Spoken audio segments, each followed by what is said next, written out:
கர்த்தருடைய பரிசுத்த நாமத்திற்கு மகிமை உண்டாவதாக. அல்லேலூயா, அல்லேலூயா, அல்லேலூயா. அல்லேலூயா. இந்த நாளில கூட நம் கண்களை மூடி ஒரு நிமிஷம் ஜெபிப்போம். என் மீது அன்பு கூர்ந்து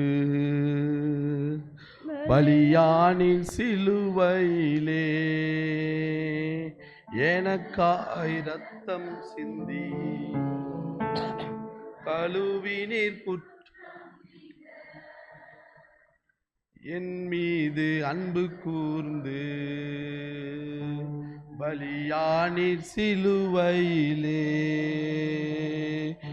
எனக்காய் ரத்தம் சிந்தி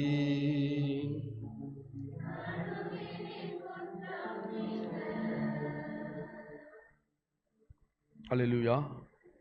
நல்ல தகப்பனே, நன்றியோடு துதிக்கிறோம் ஆண்டவரே. கிருபையும் மகிமையும் நிறைந்த நல்ல தகப்பனே, தேவாதி தேவனே, ராஜாதி ராஜனே, கர்த்தாதி கர்த்தரே, நன்றியோடு துதிக்கிறேன் ஆண்டவரே. இயேசுவே உமக்கு ஸ்தோத்திரம். பரிசுத்தாவியானவரே உமக்கு நன்றி. பரலோக பிதாவே, இந்த காலை வேளையில் கூட ராஜா உம்முடைய சமூகத்தில் அடியனை தலைமட்டுமாய் தாழ்த்தி அர்ப்பணிக்கிறேன் ஆண்டவரே. அப்பா, அந்த வார்த்தைகளை தியானிக்க ஆவியானவர் தாமே நீங்கள் ஆண்டவரை உதவி செய்ய வேண்டுமாய் ஜெபிக்கிறேன் ஆண்டவரே. இயேசுவின் மூலம் ஜெபிக்கிறேன் ஜூ நல்ல பிதாவே, ஆமென். இயேசு கிறிஸ்து கல்வாரியிலே பாடுபட்டு அடிக்கப்பட்டு நொறுக்கப்பட்டு நிந்தையும் அவமானத்தையும் சகித்து கொண்டு முள்முடியை ஏற்றுக்கொண்டு வாரினால் அடிக்கப்பட்டு சிலுவை மரத்தை சுமந்து இரத்தம் சொட்ட சொட்ட சிலுவையிலே தன் ஜீவன் பிரியும் நேரத்தில் இயேசு கிறிஸ்து சொன்ன மூன்றாவது வார்த்தை யோவான் 19ஆம் அதிகாரம் 26-27.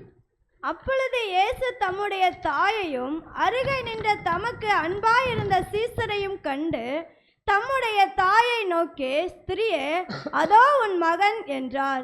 பின்பு அந்த சீசனை நோக்கி, அதோ உன் தாய் என்றார். அந்நேரம் முதல் அந்த சீசன் அவளை தன்னிடமாய் ஏற்றுக்கொண்டான்.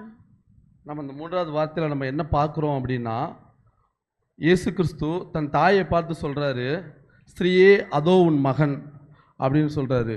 அந்த இடத்துல அவர் சொன்ன அந்த வார்த்தையில் 3 காரியங்களை நம்ம பார்க்குறோம். 3 காரியங்களில் முதலாவது நம்ம பார்க்குறது என்னென்னா அன்பு. இயேசு கிறிஸ்து அந்த சிலுவை பாடுபட்டு அந்த இடத்துல ரத்தம் சொட்ட சொட்ட அந்த சிலுவை மரத்திலே தொங்கி கொண்டிருக்கும் பொழுது இயேசு கிறிஸ்து தாமே தன் தாயை நோக்கி பார்க்கிறார். மிகவும் வியாகுலப்பட்டு நொறுக்கப்பட்டு அந்த நிற்கிற நிலைமையில கூட தன் தாயை பார்த்து ஒரு அன்பு செலுத்துகிறவராய் காணப்படுகிறார். அதுக்கு யோவான் 15ஆம் அதிகாரம் 13ஆம் வசனத்தில் நம்ம பார்க்குறோம். யோவான் 15:9, பிதா என்னில் அன்பாய் இருக்கிறது போல நானும் உங்களில் அன்பாய் இருக்கிறேன், என்னுடைய அன்பிலே நிலைத்திருங்கள் என்று சொல்கிறார். ஏசப்பா பிதா எப்படி அவர் மேலே அன்பாக இருந்தாரோ அந்த அன்பை தன்னுடைய தாயின் மேலே அவர் காட்டுறாரு. தன் தாய் அந்த இடத்துல ரொம்ப தன் மகனுக்காக ரொம்ப ஒரு கஷ்டப்பட்டு இருதயம் நொறுக்கப்பட்டவராக இந்த தாய் நிற்கிற நேரத்தில் இயேசு கிறிஸ்து தான் தாயை பார்த்து அன்பு செலுத்தவராக காணப்படுறாரு. அடுத்ததாக அவர் கூட நிற்கிற யோவானை பார்த்து சொல்கிறாரு,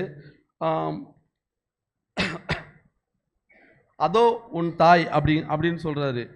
யோவானை பார்த்தும் இயேசு கிறிஸ்து ஒரு அன்பு செலுத்துகிறவராக அந்த இடத்துல காணப்படுறாரு. யோவானை குறித்து அவர் இயேசு கிறிஸ்து சொல்லும் பொழுது தனக்கு அன்பாக இருந்த சீசனையும் கண்டு அப்படின்னு சொல்கிறாங்க. அந்த இடத்துல தனக்கு அன்பாக இருந்த சீசன்னா அவர் இயேசு கிறிஸ்து மேலே அந்த சீசன் எவ்வளவு அன்பாக இருந்திருப்பார், இயேசு கிறிஸ்து தன் சீசன் மேலே எவ்வளோ அன்பாக இருந்திருப்பார் அப்படின்றத நம்ம அந்த இடத்துல பார்க்குறோம். இயேசு கிறிஸ்து யோவானை குறித்து சொல்லும் பொழுது யோவானை குறித்து நம்ம இயேசு கிறிஸ்து சொல்கிறாரு, ஒரு இடத்துல காட்டி கொடுக்கப்பட்ட அந்த ராத்திரியில் 12 சீசர்களும் அந்த இடத்துல இருக்கிறாங்க. 12 சீசர்கள் இருக்கும் பொழுது 11 சீசர்கள் காட்டி கொடுக்கப்பட்ட சீசனை தவிர்த்து 11 சீசர்கள் அந்த இடத்துல இருக்கிறாங்க. அந்த 11 சீசர்கள் ஓடி போயிடுறாங்க இயேசு கிறிஸ்து காட்டி கொடுக்கும் பொழுது. ஆனால் ஓடி போனதுக்கப்புறம் இந்த யோவான் மாத்திரம்தான் இயேசு கிறிஸ்துவின் சிலுவை நிழலை தேடி வர்றாரு மறுபடியும். அந்த யோவான், அதனால தான் இயேசு கிறிஸ்து யோவானை குறித்து சொல்லும் பொழுது தனக்கு அன்பாக இருந்த சீசன் அப்படின்னு சொல்கிறாரு. அந்த சீசன் சும்மா அந்த இடத்துக்கு வரல, அவர் இயேசு கிறிஸ்துவின் மேலே உள்ள அன்புனால அந்த இயேசு கிறிஸ்துவின் சிலுவை நிழலை தேடி அவர் வர்றாரு இயேசு கிறிஸ்துவை பார்க்குறதுக்கு. அந்த நேரத்தில் தன் மகனையும் தன் தாயையும் அந்த யோவானையும் நோக்கி இயேசு கிறிஸ்து ஒரு அன்பு செலுத்துகிறவராய் காணப்படுறாரு. 2வது காரியம் நம்ம பார்க்குறோம் அப்படின்னா பொறுப்பை குறித்து நம்ம பார்க்குறோம். யோவான் எழுதின சுவிசேஷம் 21வது அதிகாரம் 15 to 18. இயேசு கிறிஸ்து சீமோன் பேதுருவை நோக்கி சொல்கிறாரு, சீமோனே, இவர்களும் நீ அதிகமாக என் இடத்தில் அன்பு கூறுகிறாயான்னு கேட்குறாரு. ஆமாண்டவரே, உம்மை நேசிக்கிறேன் என்கிறார். என் ஆட்டுக்குட்டிகளை மேய்ப்பாயாக என்றார். இரண்டாம் தரம் அவர் அவனை நோக்கி, சீமோன் பேதுருவே, நீ என் இடத்தில் அன்பாய் இருக்கிறாயா என்கிறார். ஆமாண்டவரே, உம்மை நேசிக்கிறேன் என்கிறார். என் ஆடுகளை மேய்ப்பாயாக என்கிறார். மூன்றாம் தரமும் அவர் அவரை நோக்கி, சீமோனே, என்னை நேசிக்கிறாயா என்கிறார். ஆமாண்டவரே, உம்மை நேசிக்கிறேன் என்கிறார். என் ஆடுகளை மேய்ப்பாயாக என்கிறார். அப்போது அந்த சீமோன் பேதுருவிடத்தில் இயேசு கிறிஸ்து ஒரு பொறுப்பை கொடுக்குறாரு, என் ஆடுகளை மேய்ப்பாயாக என்று. அதே போல தான் யோவான் இடத்துலையும் தன் தாயை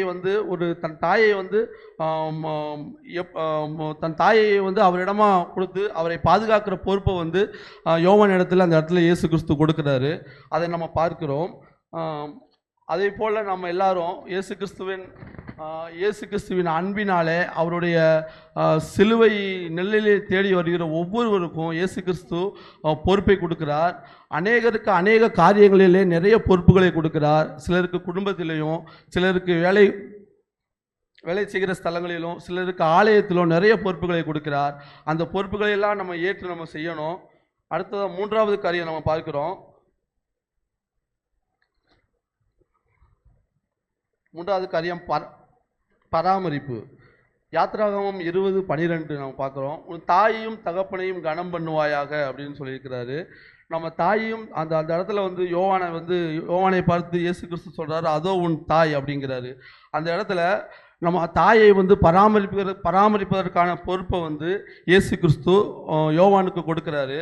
அந்த நம்ம மார்க் எழுதின சுவிசேஷம் 7ஆம் அதிகாரம் 10 to 13 வாசிக்கும் பார்த்தோம்னா, தன் தகப்பனையும் தாயையும் கனம் பண்ணுவாயாக என்று சொல்கிற வார்த்தை நம்ம பார்க்குறோம். அடுத்தது வந்து தகப்பனையும் தாயையும் நிந்திக்கிறவன் கொலை செய்யப்பட வேண்டும் என்று மோசே சொல்லியிருக்கிறதையும் நம்ம பார்க்குறோம். அப்புறம் அடுத்து அந்த வார்த்தையில் கீழே என்ன சொல்கிறாங்க அப்படின்னா, யூதர்கள் வந்து ஒரு பாரம்பரியத்தை கடைபிடிச்சிட்டு இருந்தாங்க. அந்த யூதர்கள் எப்படி கடைபிடிச்சிட்டு இருந்தாங்கன்னா, தன் தகப்பனையும் தாயையும் வந்து கனம் பண்ண முடியலை அப்படின்னா, அவங்களுக்கு எந்த ஒரு உதவியும் செய்ய முடியலை அப்படின்னா, அவங்க வந்து குர்பான் எனும் காணிக்கையை கொடுத்து அந்த காணிக்கையை கொடுத்துட்டு ஆசாரியர்கள்கிட்ட கொடுத்துட்டு அந்த காணிக்கையை செலுத்திட்டாங்கன்னா அதோட அவங்களோட கடமை முடிந்ததுன்னு ஒரு வசனம் சொல்லியிருக்கிறது. அந்தபடி அவங்க அந்த பாரம்பரியத்தை கடைபிடிச்சிட்டு இருந்தாங்க. அந்த பாரம்பரியத்தை கடைபிடிக்கிறத உடைக்கும்படியாகத்தான் இயேசு கிறிஸ்து வந்து அந்த நாளிலே வந்து யோவான் இடத்துல தன் தாயை பராமரிப்பதற்கான பொறுப்பை கொடுக்கிறார். அதை நம்ம அந்த இடத்துல பார்க்கிறோம். அடுத்ததாக பார்த்தீங்கன்னா, பெற்றார் செய்த நன்மைகளுக்கு 1 தீமோத்தேயு 5ஆம் அதிகாரம் 4வது அதிகாரத்தில் கீழே 2ஆம் பாகத்தில் உள்ள வசனத்தை வாசித்தோம்னா, பெற்றார் செய்த நன்மைகளுக்கு பதில் நன்மைகளை செய்ய கற்றுக்கொள்ள கடவர்கள். அது நன்மையும் தேவனுக்கு முன்பாக பிரியமாய் இருக்கிறது என்று எழுதியிருக்கிறது.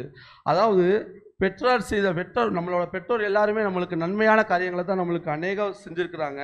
அதற்கு பதில் நம்ம வந்து நன்மை செய்கிறவர்களாய் காணப்படணும். அந்த இடத்துல வந்து யோவானுக்கு வந்து இயேசு கிறிஸ்து வந்து யோவான் இடத்துல தன் தாயை பராமரிப்பதற்கான பொறுப்புகளை கொடுத்தது போல நம்மளுக்கும் அநேக பிள்ளைகளுக்கு தேவன் தாமே பெற்றோர்களை பராமரிப்பதற்கான பொறுப்புகளை கொடுத்திருக்கிறார். ஆனால் அதில் நிறைய பேர் நம்ம அதை செய்ய தவறி விடுகிறோம். அதை செய்வதற்கு கற்றுக்கொள்ள வேண்டும்.